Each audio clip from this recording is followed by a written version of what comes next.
Good morning everybody. I'm just going to take you on a quick tour of our little farm. It's been about 6 months since we've arrived, and so we had a blank canvas, as you've seen from the previous video and the photos, and we're slowly chipping away. Okay, so we started with this section. There's a little composting, by the way. This is all really sandy, so we've been putting in as much compost and manure and organic matter as possible, trying to build up this soil. And yeah, because it was just really hard going, nothing would grow in it. Along the edge we've got a lot of ginger all along that fence line there, chilies, camote, which is like the sweet potatoes where you eat the leaves. Well, we eat the leaves, you can also eat the tuber. Okra, unhealthy okra plant, but they're still producing, which is good. Okay, so this section we got our hands on basically now an unlimited supply of rice husks and rice stalks. So we buried, mixing with compost and soil and stuff, into this soil here, or into this sandy soil. Lots of that, and yeah, hopefully that rejuvenates the soil a little bit. Here we've got a lot of eggplant growing. It's a little eggplant crop, which is starting to do really well. They get out of the light. Yeah, here we go.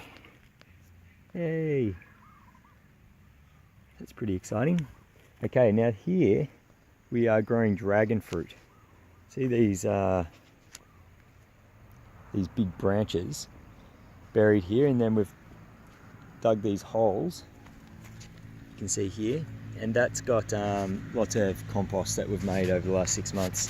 Filled those holes with that, and what we'll do there is the same as we've done here. So you plant the cuttings of dragon fruit.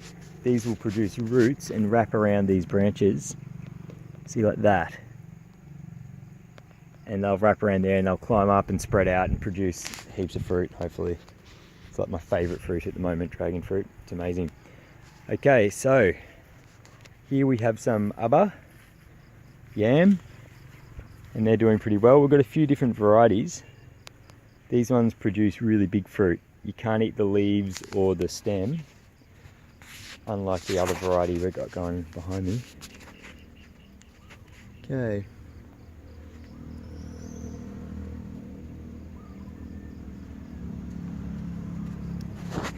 Okay, so here's some bananas, which I'll show you now. We've got 12 different varieties. We originally started with about 50 banana plants. We went to some friends' place, their farm, our family, and yeah, they live in Pagudpud, and they grow rice sort of bordering the jungle, and they took us for a walk and harvested the baby banana plants from their banana plantations, which they have spotted around the place. And yeah, so we brought them back, and they've been doing really well. They've been slowed down a couple of times by typhoons, where we've had to cut all the leaves off to stop them being destroyed in the typhoon, but yeah, they seem to be making a good comeback, which is pretty exciting. Okay, in front of the bananas here we've got cassava. So what we did with this, it's this typical way how you do it apparently, is you grow it from these stems. So you don't bury the tuber like you would with sweet potato or anything like that. You bury one of these stems from the plant, and at each node they shoot out roots, and then we'll grow those tubers eventually.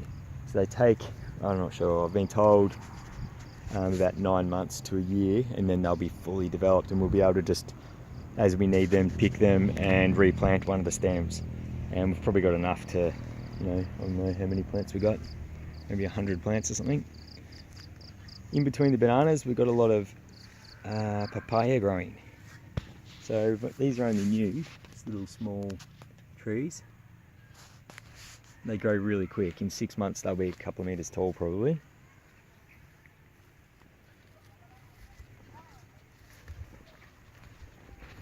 So I'll get around behind this light.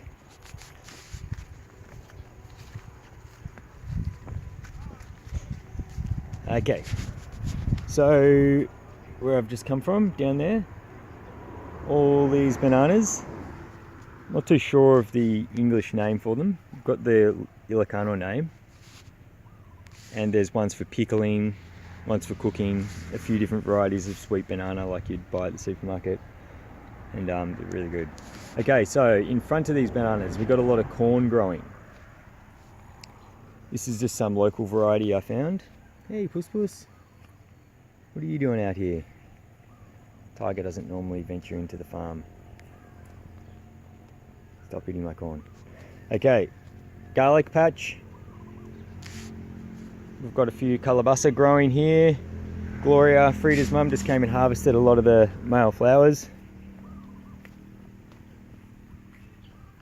Okay, now in here, what have we got? Peche, which is like a bok choy. And in the corners, we've got a lot of rock melon. That should be popping up any day now. In the corners of each peche bed. So, and Manong Lito, who has been working with me, absolute legend, and I'm learning heaps from him. He built this, mostly anyway. Whoa. Looks like it's on a bit of a lean from the typhoon. Okay, so what have we got here? This climbing one, Bobo, this little veggie.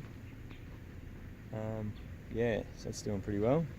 All the stuff here got smashed by the typhoon. We had to start again a few times with these vegetables because it got completely flooded and the wind just destroyed everything. Okay, so this corn here is about only a few weeks, a couple of weeks ahead of the other stuff. So we've got a fair bit of it. It's a mix of white corn and also this Mexican blue corn, a variety of Mexican corn. Hey, Puss Puss, what are you doing? Okay, and here we've got more aba. This is the red variety. I don't know the technical names, but with this one, you can mix it with coconut and you cook the whole thing. You cook the tuber, the stem, the leaf, and you make this dish, local dish mixed with the coconut. It's really yum. So we've also got heaps of coconut trees, so we can basically make that dish anytime we want. So they're starting to spread out. These will, see here, these new shoots. So yesterday I dug up this ground and to facilitate the babies. Yeah, so that's pretty exciting. They grow pretty quick and they're like really tolerant, so they can handle the wet season. Give them a bit of water and they still grow really fast during the dry season. And they can handle they were unaffected by the typhoon. So they're a really good thing to be growing. Unlike the corn, which can snap in half and just all get blown over by that strong northerly wind that we have here. Okay, so what else? These coconuts here, they're going to be moved. We're going to dig them up and try and move them if possible, because they were planted a few years ago when this was just all vacant, and they're right in the middle and probably going to be a bit of a hazard in the future. So we'll dig those up and move them over there. There's a row of them behind the bananas, so we'll plant them there. And I think that's everything at this stage. I didn't show you where we're growing all our fruit trees. I'll quickly go there. Okay. Here we go. Oh yeah, and these trees, the mulungai, which is moringa or something, which they grow everywhere, super easy to grow. You just cut a branch off and stick it in the ground. We cut all these branches off and they're just sitting there and they've just shot roots into the ground. Amazing. Super nutritious food. Has beans too, like the fruit, which is really yum. Okay, so passion fruit, calamansi trees, and papaya, none of which have sprouted yet. But we're going to start getting hundreds of fruit trees going for sharing with people and just to really pump out the papaya. We love it. Oh yeah, and this tree, this is from Manong Lito again. These flowers are edible. You fry them up or in a salad or something.